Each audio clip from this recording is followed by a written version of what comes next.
I'm Jordan Hatfield. This is Faster Film Critic. Today on the show, we talk Marty Supreme with Kolter and Chase Fugel. Marty Supreme is a 2025 sports drama directed by Josh Safdie, starring Timothée Chalamet, Gwyneth Paltrow, and Odessa Zion. For those of you who are unaware, ping pong is a serious sport. All you gotta do is YouTube ping pong highlights. It'll blow your mind. Unfortunately, this film isn't about ping pong. What is it about? Well, get in. We're going cinephiling. Kolter, Chase. I'm excited to be talking about this movie with you two. Yeah. What do you mean it wasn't about ping pong? Yeah. This movie's not really about ping pong. A little bit. Come on, yeah, it was. And it's table tennis. Okay. Yeah. Okay, fine. Table tennis. It's not about table tennis either. It's not. There's moments of table tennis in it, which are pretty cool moments in the film for sure. Yeah. The movie is not about table tennis. Not really. And what's it about? Yeah. I would say Marty Supreme is a character study, first and foremost, about toxic ambition. Yeah. Toxic ambition. Ambition that is addictive in a harmful way. And it's also about self-myth-making. Oh, yeah. In the entire movie, and it's a long movie, by the way. It's not short, 2 hours and 29 minutes. Maybe, 5-6 minutes is table tennis? No, more than that. Okay, fine. 7. Yeah. It's kind of bookended by 6, 7? 6, 7. Oh, Jesus. Please don't. Not a lot of table tennis in this film, guys. This is not a sports movie. I went into it thinking, okay, this is going to be more like a traditional sports movie. Yeah. Shame on me. I should have known better. This is a Josh Safdie film. Yeah. Of course, it's not going to be a standard sports movie, and it's not. Yeah. You disagree, though. No, I was just kidding. Oh, he's just But I think a lot of people think that it's a ping pong movie. He's just trying to get me worked up right out of the gate. That's what he's doing. Look at me. I think all it's fired up. a nice thing to clarify before we start, because I was shocked when watching this movie how many people in the theater were cheering so loud at that final match, which felt so wrong to me. You know what I mean? Yeah. Oh, yeah. The one overseas. Do you know what I'm talking about, Kolter? Yeah. So people, you're saying people in your audience were actually like... They were clapping, cheering, gasping, and I just wanted to sink into my seat and disappear when that was happening. Did anyone stand up and throw a chicken into the audience? They probably thought about it. Throw popcorn around the room? That's a sign of our societal breakdown, I think. I'm going to disagree with you on that. Minecraft was not a great movie. In fact, I was quite disappointed. But I love the rambunctiousness it brought out of those teenagers. Well, for certain movies. Yeah, in the movie it works theater. for Minecraft, but I don't know. The context in this scene wasn't so great. If someone would have released a chicken into the theater in my viewing of Marty Supreme, dude, I would have applauded. Yeah, it would have gone up like 2 whole stars. The problem is they would have had to hold the chicken for 2.5 hours until the very end while keeping it quiet. Yeah. That would have been tough. Yeah, the sex scene, you just hear in the background.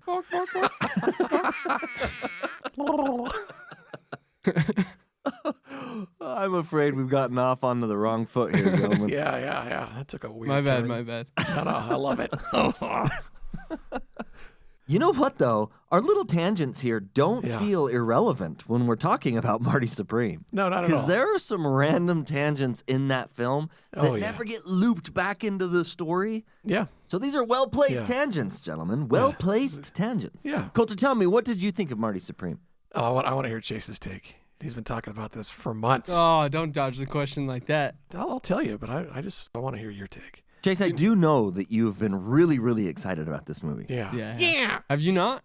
Come on, it's Safdie. Of course. It's the good Safdie. Of course. Yeah, I mean, of course. Safdie. Very excited about this film, but I wasn't as excited as you were. And going into it, your expectations were sky high. I think a lot of it was Timothée Chalamet's advertising for it. And it was targeted towards younger people about my age. Yeah. So I was hyped that a lot of people my age wanted to see it because one Battle After Another came out this year. That's another one I was really excited about. But nobody that I'm friends with was going to see it or even knew about it. Yeah.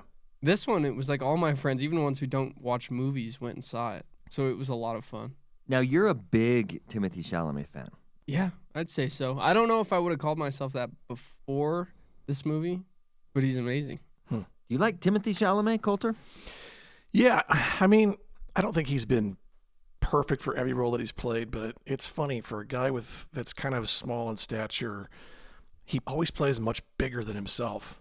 Like, whether it's Dune or Bob Dylan or something like this, he always plays somebody who's very confident. It's odd. He always plays so much bigger than himself. But then he also had Beautiful Boy. That's true. Beautiful Boy was a big switch up. Yeah. And then what was the one with cannibals that we watched, Jordan? Bones and Bones and All. Bones and All. Yeah, which is a was much more kind of great subdued, obviously art Yeah. house type of movie. But yeah, when you watch him in the Bob Dylan biopic and this is not really a biopic. This is very loosely kind of inspired by Marty. I think Marty's name is Marty Reisman, and not Marty Mauser. But they're very, very easily identified as being two separate characters, which I think is the mark of a good actor. And I think he's really kind of coming into his own.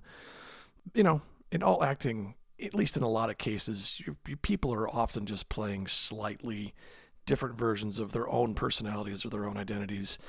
And I think you see that in a lot of his roles, but he's an up-and-comer. And it is a hard thing, to Chase's point, to get kind of a younger audience interested in these cinema verite mixed with art house kind of movies these days.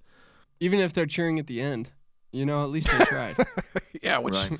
again, troubling sign in itself. Guys, I'm not a big Timothée Chalamet guy. Yeah? Well, Do how's you think come? he's too cocky? I know he had that speech You mean in... that a lot of people were a little frustrated about. I mean, I don't know Timothée Chalamet, and I can't judge him. From what I've heard, he's a really cool guy, and I believe that. So personally, I like him just fine. Did you see his speech last year where he was like, I'm in the pursuit of greatness. Yeah, I want to yeah. be one of the... Yeah. People were kind of pissed off about that. Yeah. I And- thought it was cool. He's got enough talent to back it up.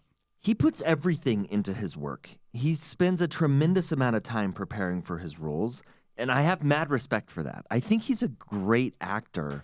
I don't always buy him in his roles. It's not his fault. He's a great actor. Really, including this one?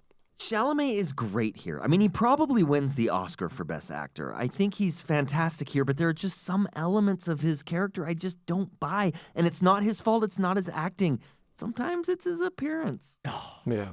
I loved it. His appearance in this was amazing. I mean, for 99% of the film, you're absolutely right. His appearance was amazing. I'm not suggesting he was miscast, but, I'm not going to lie, like the whole Gwyneth Paltrow thing kind of threw me off. It was a bit like, come on, how does this wiener, I mean, let's be Does a real, wiener. just, in 35, 45 seconds, win over this incredible movie No, star? it wasn't that quick. I just don't. I mean, it was pretty quick, man. It was pretty quick. Was it right after that phone call? Yeah, right after the phone No, call. it wasn't. Yeah, No, she didn't come till like the night. Well, I mean, yeah, she didn't come till that night, but it was the phone call that piqued her interest. Yeah.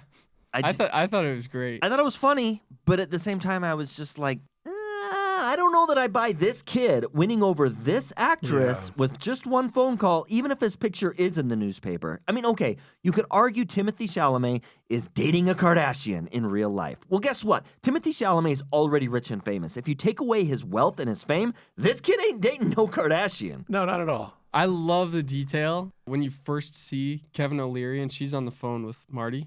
He says something to her and then turns around and goes back in the bathroom and you see his bald spot. And then she goes on the newspaper and starts drawing in the bald spots, the old guys. Yeah, that's a nice touch. Just trying to make him look more youthful, give him some Yeah. hair. I thought that was great. Brilliant storytelling right there. Ooh, brilliant. Wow. Did you guys It's hear like that? poetry. That was like poetic. that scene. Poetic. What do you think of this, Kolter? Her drawing You the agreeing with little this? the little rosy cheeks on Marty's face too. The little but the hair, dude, the hair. That was great. Are you agreeing with this, Kolter? Well, yeah, I think visual storytelling has been lost on a lot of modern writers, and we talk about this all the time. The show Don't Tell. Sometimes you can convey just as much, if not more, visually than you can through dialogue or something like that.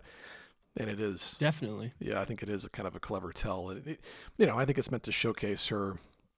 She's portrayed as kind of this washed-up actress, still very attractive in who she is, but we hadn't seen a ton of examples of Marty. Yes, he's manipulative, and yes, he's charming, but it's oftentimes with people that are kind of at his level or below. And for him to kind of be able to do the upsell to something like that was a little bit of a stretch, but I think I was lost enough in the performances, especially from Gwyneth Paltrow, who was really good in this. I mean, everybody is good in this, from characters that have like a line or two to deliver to somebody like Oh yeah. Kevin O'Leary, which I didn't even realize because I don't watch the show, but he's like a Shark Tank guy. But you wouldn't know it from his performance in this. He was really solid.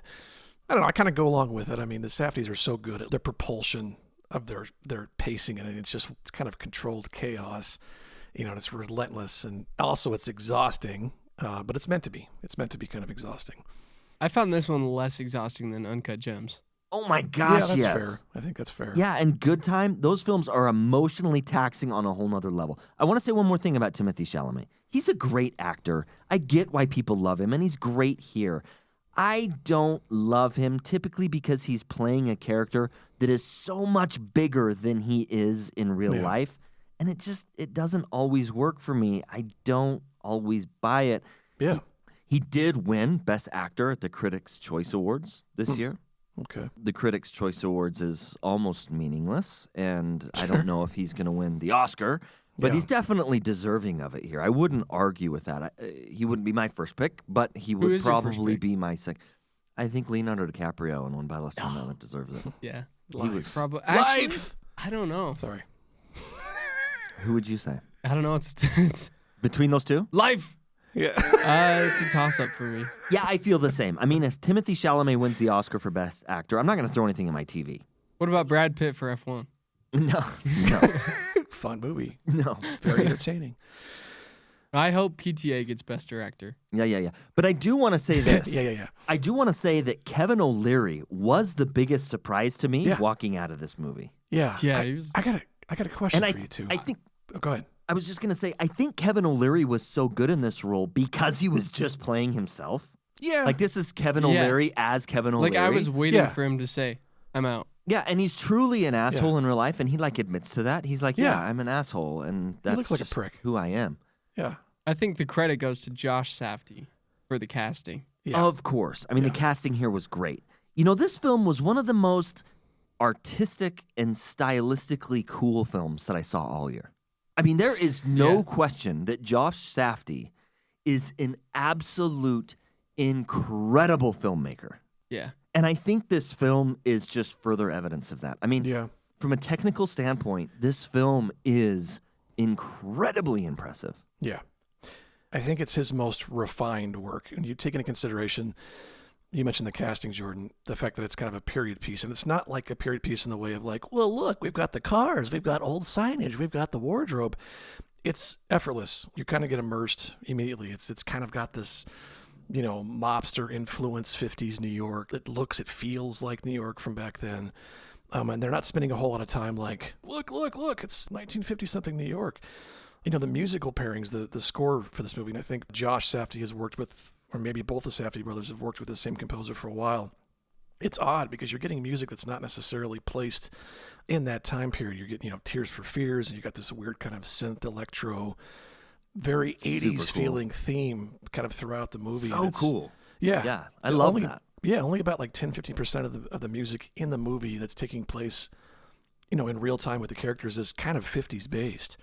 But yeah, just the.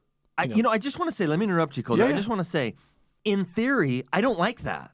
Like, if you were to just pitch that to me, hey, I'm doing a period piece from the 50s, but we're going to mainly use synth music from the 80s, I'd be like, what? Yeah, why? But it works so well here. Josh Safdie's ability to pick the right song for the moment is just really, really cool. Yeah. So it really worked for me. Loved it. Yeah, I agree with you completely. Usually I'd be like, why would you do this? This doesn't make it takes me out of where I'm supposed to be, whether that's a time period or something. And it's most of the time it's very like it clashes, but not here.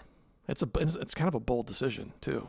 It is a bold decision. It's amazing to me how powerful the right music can be in the right setting. Yeah. I mean, I hate to come back to Tarantino. We talk about Tarantino all the time, but it's just one of those things where there's these directors out there who are so good at picking the exact right music, and it's often music that typically would clash. In idea, it definitely clashes, but in practicality, it is just so perfect, and it emotionally brings you into the movie in a new way, and you see the scene from a new light, and you experience it differently, and it's just really, really cool when you've got a director that has an ear for music and Yeah. can match it with his particular style and the emotion that he's trying to portray.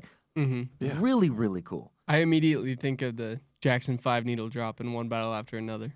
Yeah, Yeah, right. that's I another was good one. definitely not expecting that one, and it Yeah. was just so perfect. Yeah. You said you had a question for us, Kolter. Did I cut you off? No, it's all good. We were talking about Kevin O'Leary's performance, and there's a line towards the end of the movie that really threw me for a loop. And it was such an odd thing. You know where I'm going with this, Chase? Is it the vampire line? Yeah. I was like, what the Uh-huh. What? I heard that wasn't written in the script and that Kevin O'Leary improvised that or came up with it himself. It was a little odd. Yeah, it's just one of those fascinating little things where it's like, I almost believe it. Like for a second, I'm like, oh shit, did they just sneak a vampire in this movie? For no? He's like, I was born in 1601. I was like, what? I was like, what? What'd you guys think of that? I'm just curious. That was such a weird thing and such a tense moment to like throw this weird screwball in the middle of that. I liked it. I think it confused a lot of people. I went, huh? And then just immediately forgot about it. Went on with the rest of the movie. I had some friends that like tried to read into it and figure out what it meant. And I was like, I think it's just a little odd part. Yeah, weird. So we've heaped a lot of praise on this movie. The acting is phenomenal. The set design is phenomenal. The costumes are phenomenal. The technical aspect of this film is phenomenal through and through. Is there anything that we did not like about this movie? I can tell you a few more things I did like. Yeah. You've got more things you like? You guys just want to keep heaping praise. Let's do it. No, I got some nitpicks. For a character that's pretty despicable. So one, it's funny that Chase kind of cringed at his audience cheering. I felt so bad in that scene when he's got this exposition match between him and Kato Endo, who had defeated him in an earlier tournament. And he loses the match. He's supposed to kiss a pig, but because this guy's so narcissistic and he's so bent on winning and he's just so selfish, he challenges Kato again to a real match. He's winning. And I'm just feeling awful. Like you see the look on the Japanese people, the Japanese audience members. You see the look on Kato's face. He's going to lose in front of his people, his nation, and they're so proud of him. They're so happy for him. And it was so horrible to watch. You've got all the American military guys like, yeah, kick his ass. And there really was never the kind of consequence for Marty that you would think would be coming for a character like that. And I think that was a little bit kind of odd. It's sort of so indulgent in somebody who's so manipulative and shitty to people around him, using everybody to kind of propel himself to what he wants. And everybody's just a means to an end for him in terms of what he wants and how he wants to do it. Yeah, he hits hard times and this and that, but you never really see a true consequence come to fruition for him. I mean, yeah, he folds and he compromises where he absolutely has to. The only real consequence he gets is pretty humiliating. And my favorite scene in the movie, which is Kevin O'Leary's character, is like, go get your paddle. I'm going to spank your bare butt in front of all my friends. And I just cracking up. He's like, no, bend over that chair. I want a nice arc. I was like, yeah. So that's With really, the Endo's but even paddle. then, he kind of just takes it. Like you don't really see the level of embarrassment that a character like that should be, the level of humiliation I really wanted him to convey. We don't really get that. So that's kind of my only nitpick is that, we never really see a really justified consequence come his way. And it makes you, not that you're ever supposed to be rooting for this character or identifying with this character, but it does disassociate me a little bit as an audience member from my investment, I guess. So I agree with you, Kolter. I felt very much the same way. Marty Mauser was not a character that I loved. Sure. Very arrogant. Yes. He is someone I want to see lose. Yeah. And I felt like that hurt the movie for me. Had he lost that match Yeah. and had to come to terms with the fact that he was not who he thought he was, he Yes. is not as good as he thinks he is not as clever or as handsome as he thinks he is. Yeah. I think that would have been a lot stronger ending for me personally. So I absolutely agree. The other complaint that I had about this movie, I felt like it was a bit too unfocused. I felt like, is this a movie about a kid who's hustling? Because it's not a very good hustler movie. Is this a sports movie, a rise to fame movie? If that's what it is, it's not a very strong sports movie. Yeah. And there's these little side plots that really go nowhere. He's running from the cops and from his uncle. His uncle calls the cops for robbing the shoe store. Yeah. And he's running early on the film, and the cops are chasing him, and they're after him. And all of a sudden, that storyline just dissolves. It just disappears. Like, Yeah. how did that ever resolve? Then there's the gas station that blows up. By the way, that whole hustle scene was really, really cool. Loved the scene.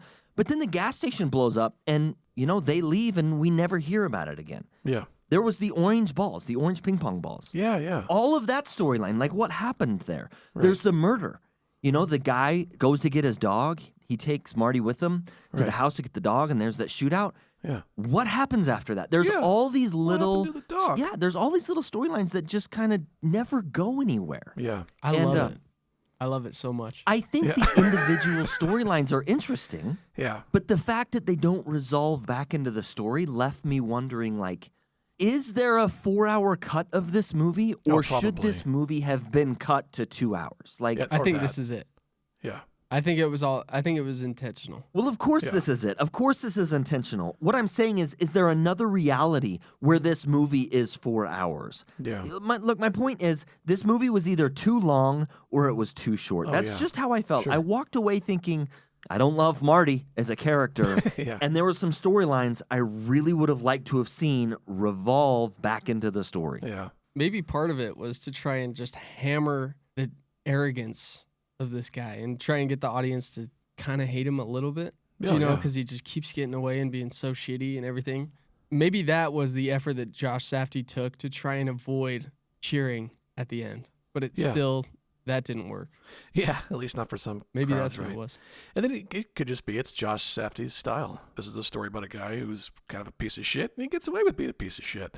It's not uninteresting. It's just not wholly satisfying because of the story they're trying to tell. But for his intent, I mean, if that's what his intent is, and I have to imagine that's what it would be, then it is a success in that regard. It just doesn't leave you with the feeling of, even the ending, which is interesting, right? It's the first time you see flashes of him being humane. You see flashes of his humanity throughout the film here and there, but it really isn't until that end, when the Tears for Fears song kicks in and he's looking at his child for the first time, that he really has an authentic emotional response that clearly the character himself didn't anticipate. And an odd way to end the film, too. It's the only real moment of humanity we see from Marty. I can see it being unsatisfying.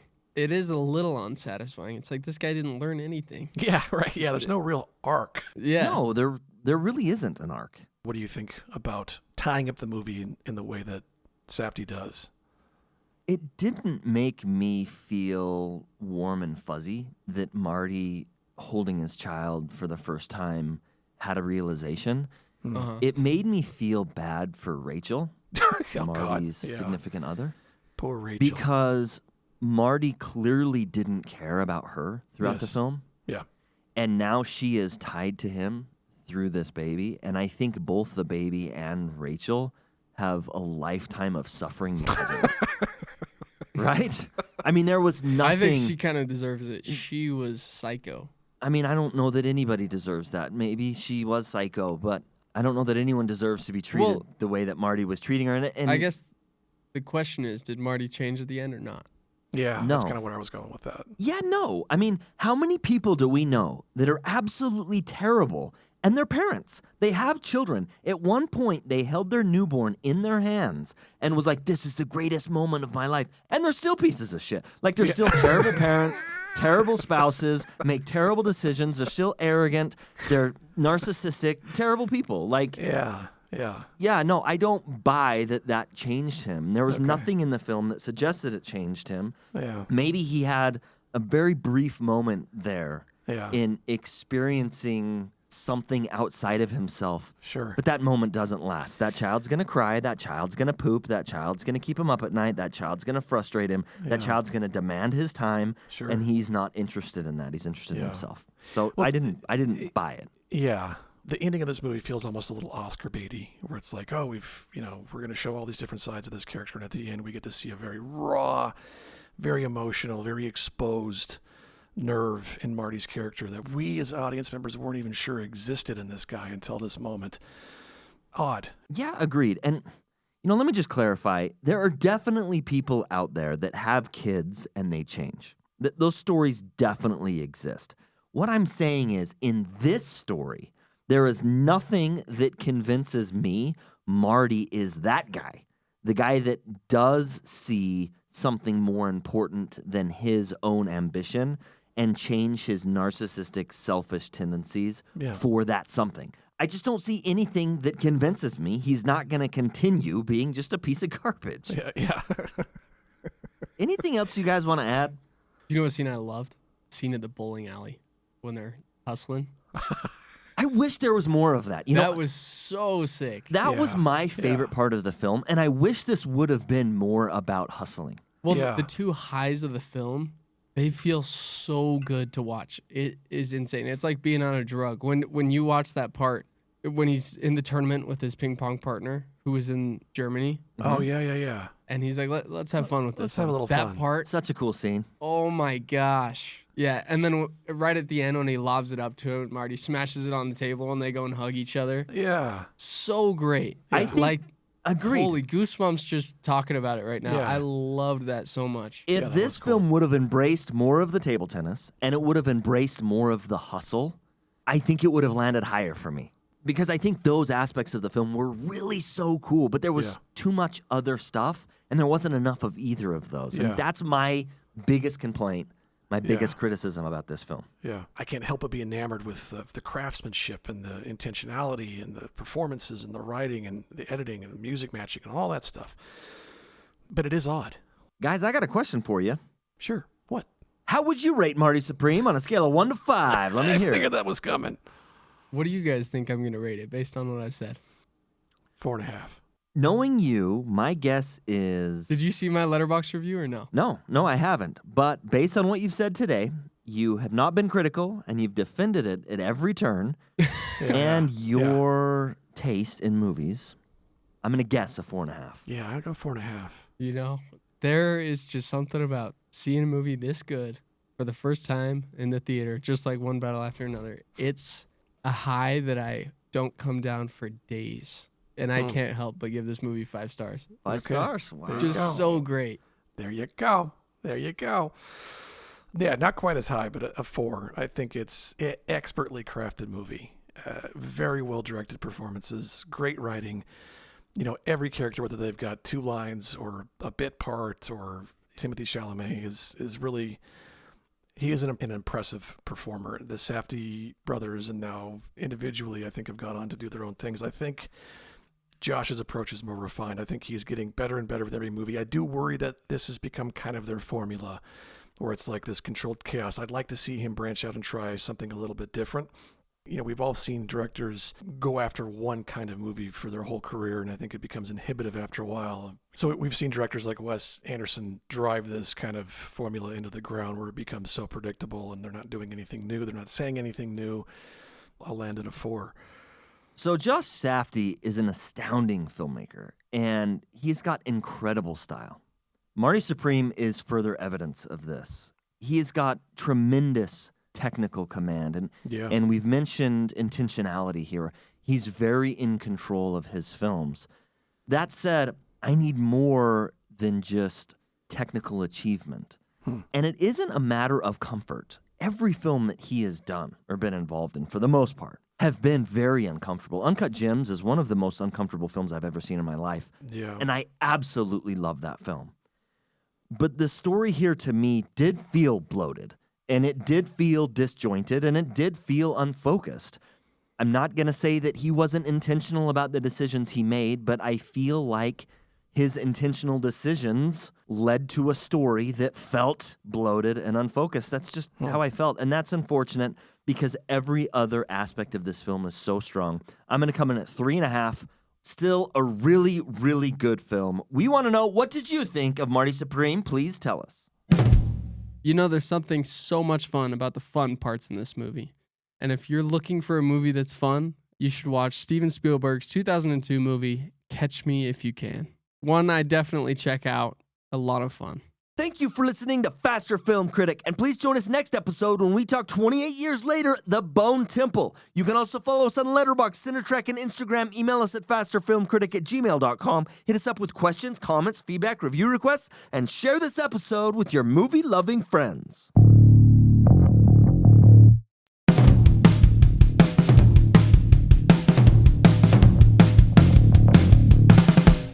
Lava. Chicken. Steve's lava chicken is tasty as hell. Ooh, mamacita, now you're ringing the bell. Ooh, crispy and juicy, now you're having a snack. Ooh, super spicy, it's a lava attack.